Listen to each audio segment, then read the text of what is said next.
Hello students.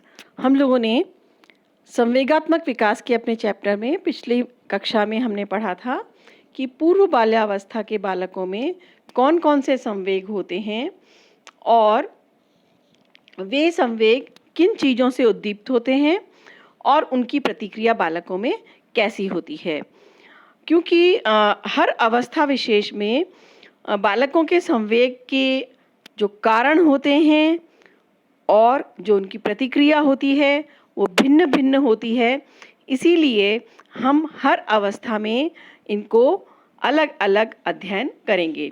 तो आज हम आरंभ करेंगे उत्तर बाल्यावस्था में संवेग। अब उत्तर बाल्यावस्था में जो संवेगात्मक विकास होता है, ये छोटी अवस्था के बालकों की तुलना में इसकी अभिव्यक्ति अधिक नियंत्रित रूप में पाई जाती है, क्योंकि बड़े बालक अपने अप्रिय संवेगों को जल्दी से जाहिर नहीं करते हैं, क्योंकि उन्हें पता है कि उनकी अभिव्यक्ति को समाज में दूसरे लोग पसंद नहीं करेंगे। एक महत्वपूर्ण बात बच्चों, ये ध्यान रखिएगा, उत्तर बाल्यावस्था जो कि 6 से 12 वर्ष की अवस्था होती है, इसमें बालकों के लिए अपने साथी समूह बहुत ही महत्वपूर्ण होता है। पूर्व बाल्यावस्था तक बालक अपने परिवार से ज़्यादा जुड़ा रहता है। उत्तर बाल्यावस्था में बालक स्कूल में जाने लग जाता है, आस पड़ोस में विचरण करने लग जाता है और उसका हर जगह अपना एक फ्रेंड सर्कल बन जाता है, एक फ्रेंड्स का ग्रुप बन जाता है।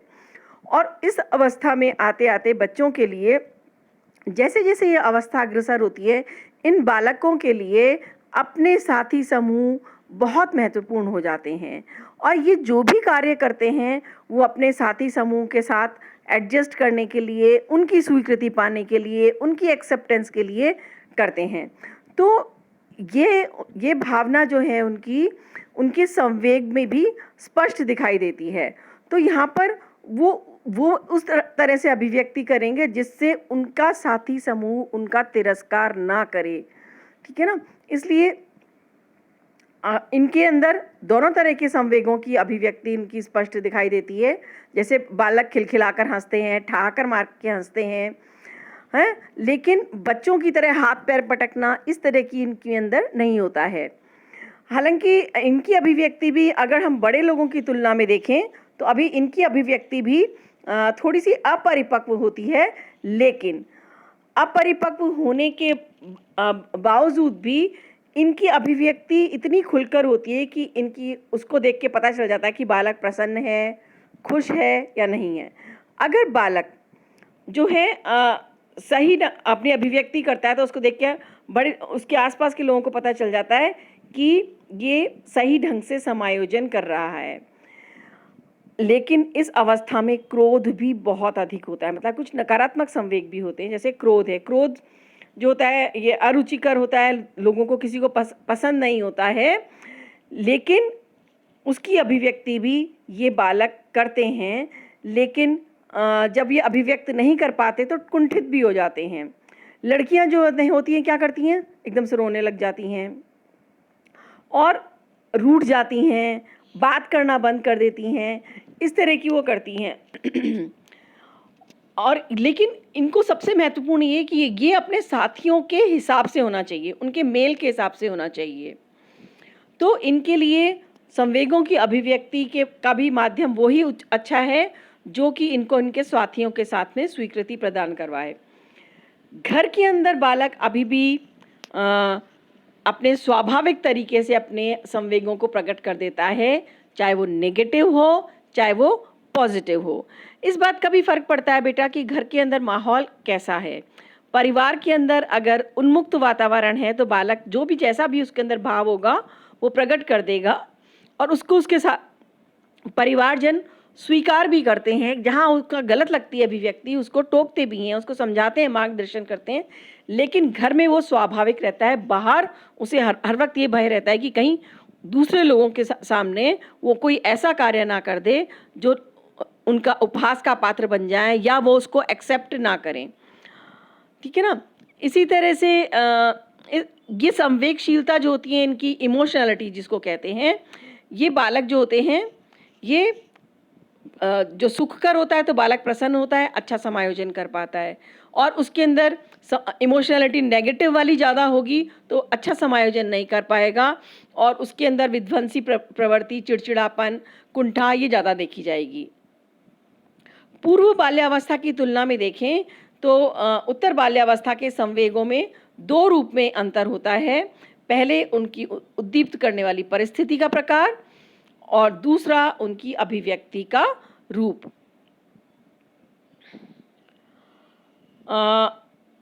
उत्तर बाल्यावस्था में जो संवेग होते हैं वो लगभग वही होते हैं जो कि पूर्व बाल्यावस्था में पाए गए थे, लेकिन बस ये इनमें अंतर होता है। अब हम अलग अलग संवेगों को देखेंगे। जिज्ञासा। जिज्ञासा है कुछ भी जानने की। जिज्ञासा क्या है? ज्ञान अर्जित करने का एक माध्यम है, और जैसे जैसे बालक की बुद्धि विकास होता है वैसे वैसे उसके अंदर जिज्ञासा अनुभव करना, जिज्ञासा का संवेग उत्पन्न होना एक स्वाभाविक या प्राकृतिक प्रक्रिया है। लेकिन इस प्रक्रिया को उसके आसपास के लोग कैसे हैंडल करते हैं, उसे कैसे गाइड करते हैं, इसके आधार पर निर्भर करेगा कि बालक अपनी जिज्ञासु प्रवृत्ति को, अपनी जो उसकी जानकारी जानना चाहता है उसको वो उन्मुक्त ढंग से प्रकट करेगा या उसे दबा कर रखेगा या दूसरे माध्यमों से उसको पूरा करेगा। और अब इस अवस्था में क्योंकि पूर्व बाल्यावस्था के बालकों की तुलना में इनकी जिज्ञासा अधिक होती है। क्यों?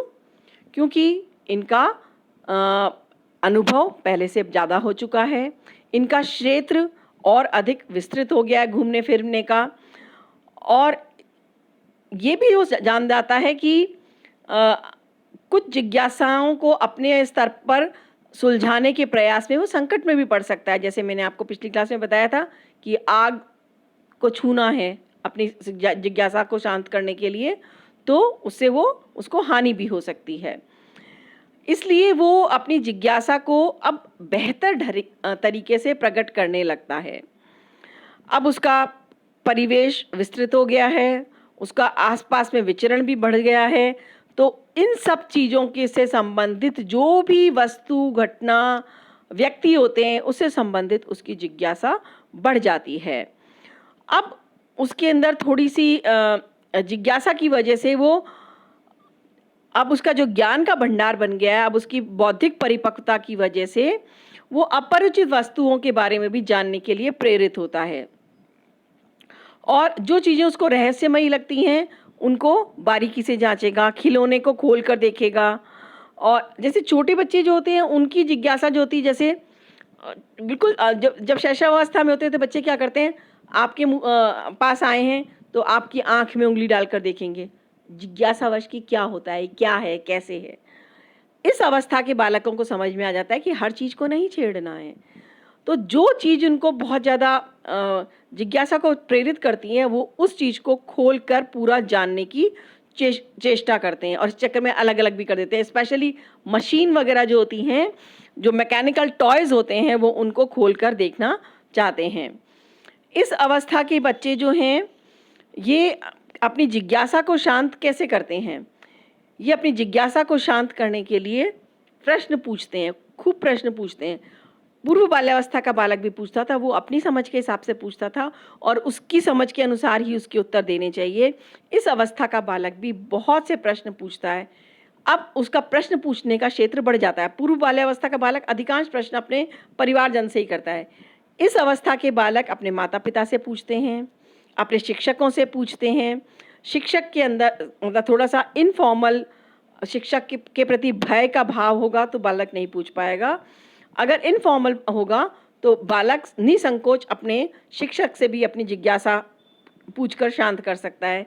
अपने संबंधियों से, घर में बुआ, मौसी वगैरह, चाचा वगैरह होते हैं, उनसे पूछ लेते हैं, और जो प्रौढ़ लोग होते हैं घर में उनसे प्रश्न पूछ लेते हैं, और अपने से जो जस्ट बड़े बालक होते हैं, जो सीनियर्स होते हैं उनके, उनसे भी वो पूछकर अपनी जिज्ञासाओं को शांत करते हैं। जैसे मुझे अपना, आप लोगों में से भी बहुत लोगों का अनुभव होगा ऐसा, जब मैं इस अवस्था में थी, मैं लगभग 11-12 वर्ष की अवस्था में थी, तब मेरे को जिज्ञासा थी कि ये मालूम था कि माँ का मासिक धर्म आता है, तो मैंने अपने से जो बड़ी मेरी सिस्टर की तरह थी, उनसे मैंने पूछा ये क्या होता है, कैसे होता है, और उन्होंने मुझे पूरी जानकारी दी। तो अपने से बड़ा व्यक्ति, अब स्कूल में बच्चे अपने से बड़े से पूछ लेते हैं, अपनी फ्रेंड से पूछ लेते हैं, इन लोगों से जानकारी लेकर अपनी जिज्ञासा को शांत करते हैं। और जिज्ञासा अपने शरीर के बारे में भी होने लगती है इनको, और आसपास की जितनी भी वस्तु हैं उनके बारे में भी जिज्ञासा होती है। प्राकृतिक जो तरीके होते हैं कि दिन कैसे होता है, रात कैसे होती है, इसको ये अब समझने के लायक हो जाती है इनकी बुद्धि। तो इनको पूरी जिज्ञासा होती है कि सूर्य ग्रहण क्या होता है, और हम लोगों को कक्षा वगैरह में अपने पाठ्यक्रम में हमारी ये सब चीज़ें शामिल भी होते हैं। कैसे हमारी पृथ्वी की सतह है, कैसे बारिश होती है, ये सब जानकारी, उनको हर चीज़ के बारे में जानकारी चाहिए होती है। छोटे बच्चों को तो हम बहला देते हैं कि सूरज पूरब से निकला पश्चिम में डूब गया, उससे वो संतुष्ट हो जाएंगे। इस अवस्था का बालक पूरी जानकारी लेगा कि पूरी प्रक्रिया कैसे होती है, और वो वैज्ञानिक ढंग से उसको समझने की चेष्टा करते हैं। और आजकल तो बच्चों, दूसरा जो इनका जिज्ञासा शांत करने का तरीका होता है वो पुस्तक पढ़कर है, क्योंकि अब इनमें पढ़ने की क्षमता आ गई है। वो 6 वर्ष की अवस्था में तो बच्चे छोटी छोटी स्टोरीज वगैरह भी पढ़ते हैं। जैसे जैसे वो बड़े होते जाते हैं उनमें पढ़ने की क्षमता आ जाती है, तो पढ़ाई के माध्यम से पुस्तकों में भी अपनी जिज्ञासा के जो प्रश्न होते हैं उनका उत्तर ढूंढने की कोशिश करता है। और आजकल तो वैसे तो टीवी वगैरह पे भी होता है, पर टीवी पर तो जो आ रहा है केवल वही पता चलता है, तो निष्क्रिय रूप से उसकी कुछ जिज्ञासाएं शांत हो जाती हैं। लेकिन आजकल एक एक्टिव मीडियम हो गया है इंटरनेट के ऊपर सारी दुनिया जहान की सारी जानकारी है, और बच्चे, इस अवस्था के बच्चे इंटरनेट को यूज़ करना भी शुरू कर देते हैं और इंटरनेट के माध्यम से अपनी जिज्ञासा को शांत करते हैं। हालांकि इसके लिए इनको बहुत मार्गदर्शन की आवश्यकता है, क्योंकि जो इनकी आयु के लिए उपयुक्त नहीं है वो सामग्री भी इंटरनेट पर उपलब्ध होती है जो इनको हानि पहुंचा सकती है। तो जिज्ञासा शांत करने के इनके ये तरीके होते हैं। अगला जो संवेग इनके अंदर पाया जाता है वो है स्नेह। अब इस अवस्था में बच्चे जो होते हैं इनका स्नेह का प्रदर्शन जो होता है वो छोटे बालकों से थोड़ा भिन्न हो जाता है। छोटे बच्चे तो आ गए, गले में झूल गए, पुच्ची कर ली, प्यार कर लिया, है ना, और बड़े उससे अपनी बिल्कुल बताया था मैंने आपको, कोई पेट है, डॉगी वगैरह कुछ भी है, बिल्ली है, उसको इतनी ज़ोर से कस के गले लगा लेंगे कि उसके बेचारी का दम घुटने लग जाए। तो वो बिल्कुल ओवर्ट एक्सप्रेशन होता है, बिल्कुल खुलकर अभिव्यक्ति होती है। लेकिन इस अवस्था के बालक जो होते हैं वो अपने स्नेह का प्रदर्शन थोड़ा खुलकर नहीं करते, इनमें अब झिझक महसूस होने लग जाती है। और ये झिझक जो होती है ये लड़कों में ज़्यादा होती है, लड़कियों में कम होती है। जैसे अब ये जानते हैं कि इस तरह का व्यवहार ये करेंगे, चूमना, चाटना, गले लगना, तो दूसरे लोगों को कहेंगे बच्चों की तरह व्यवहार कर रहा है। इस अवस्था के बच्चों को कोई दूसरा साथी ये ना कह दे कि मैं बच्चा हूँ, ये इनमें बहुत ज़्यादा भाव रहता है, इसलिए ये इस तरह का स्नेह प्रदर्शन करने से बचते हैं। और इसमें भी थोड़ा सा भिन्नता देखी जाती है, लड़कियां फिर भी अपना स्नेह का प्रदर्शन कर देती हैं, लड़के शारीरिक रूप से अपने स्नेह का प्रदर्शन नहीं करते। लेकिन इनके कुछ परोक्ष तरीके होते हैं अपना स्नेह प्रदर्शन करने के लिए। ये जरूर देखा गया है कि लड़के भी जो होते हैं ये पालतू जानवर जो होते हैं उनके प्रति अपना स्नेह प्रदर्शन कर लेंगे, लेकिन व्यक्ति के प्रति करने में इनमें संकोच होने लगता है। आजकल का जैसे पारिवारिक वातावरण है, माता पिता के प्रति तो फिर भी कर देते हैं, लेकिन अन्य लोगों के प्रति करने में ये संकोच करते हैं। तो फिर इनका परोक्ष तरीके क्या है स्नेह को व्यक्त करने के? जिस व्यक्ति के प्रति इनमें स्नेह की भावना होती है ये उसके साथ अधिक से अधिक समय रहने की चेष्टा करते हैं, उसकी सहायता के लिए कुछ काम करने लगते हैं। जैसे घर में आए, देखा माँ कुछ परेशान है तो माँ के लिए छोटे छोटे से काम कर दिए। जैसे मुझे अभी भी ध्यान है, मेरी एक फ्रेंड है, उसके बच्चे जब वो जॉब से लौट कर आती थी तो उसके बच्चे मुश्किल से 8-9 वर्ष के होंगे, पर माँ के आने से पहले वो घर को पूरा व्यवस्थित कर देते थे। सब्जी छीलना, काटना ये करना शुरू कर दिया कि बच्चों क्यों कर रहे हो, कि हमारी माँ भी थकी हुई आएंगी तो हम उनके लिए तैयारी करके रखेंगे तो खुश हो जाएंगे। तो ये उनके स्नेह प्रदर्शन का तरीका है। आते ही माँ के गले नहीं लिपटे, लेकिन व्यवस्था ऐसी कर दी जिससे उनका स्नेह प्रकट हो गया। और ये उनमें अपने परिवारजन के प्रति तो होता ही है, अपने साथियों के प्रति, मैंने जैसे आपको बताया था, इस अवस्था में बच्चों के लिए अपना साथी समूह अत्यंत महत्वपूर्ण हो जाता है। तो ये अपने साथियों के प्रति भी स्नेह का प्रदर्शन इन्हीं तरीकों से करते हैं। और दूसरा, अगर वो अपने साथियों से बिछुड़ गए हैं, जिससे उनको स्नेह का भाव है, तो वो उससे कनेक्ट रहने की कोशिश करते हैं। हमारे ज़माने में तो बेटा चिट्ठी पत्री हुआ करती थी, तो हम लोग चिट्ठियाँ लिखा करते थे। और आजकल के ज़माने में तो अब मोबाइल, इंटरनेट सारी सुविधाएं हैं, तो बच्चे कनेक्ट रहते हैं, एक दूसरे से निरंतर संपर्क बनाए रखते हैं, जो ये प्रदर्शित करता है कि उनमें उस व्यक्ति के प्रति स्नेह की भावना है और वो अपने साथियों के साथ अक्सर बने रहना चाहते हैं। हाँ, और इनमें एक चीज़ और होती है, ये शारीरिक रूप से प्रदर्शन नहीं करते, लेकिन अचानक अप्रत्यक्ष रूप से, मतलब अप्रत्याशित रूप से एकदम से कुछ ऐसा बोल देंगे जिससे इनका स्नेह का प्रदर्शन होगा। जैसे माँ के लिए कुछ बोल दिया या भाई या बहन के लिए कुछ बोल दिया कि जैसे बहन के लिए वो है, तो अब सीधा तो प्रेम प्रदर्शित नहीं करेंगे, लेकिन जैसे अपने से, नहीं नहीं माँ आप इसको दे दीजिए, है ना, या बहन, ये चीज़ बहनों में ज़्यादा देखी जाती है। अपने हिस्से की भी कोई चीज़ होगी, नहीं नहीं उसको दे देना, उसको ज़्यादा पसंद है। तो ये क्या है? ये स्नेह का प्रदर्शन है उस व्यक्ति के प्रति। तो ये कुछ तरीके हैं जिससे इस अवस्था के बालक स्नेह का प्रदर्शन करते हैं। आज की कक्षा में बच्चों हम लोग इतना ही करेंगे। अगली क्लास में हम शेष संवेगों के बारे में अध्ययन करेंगे।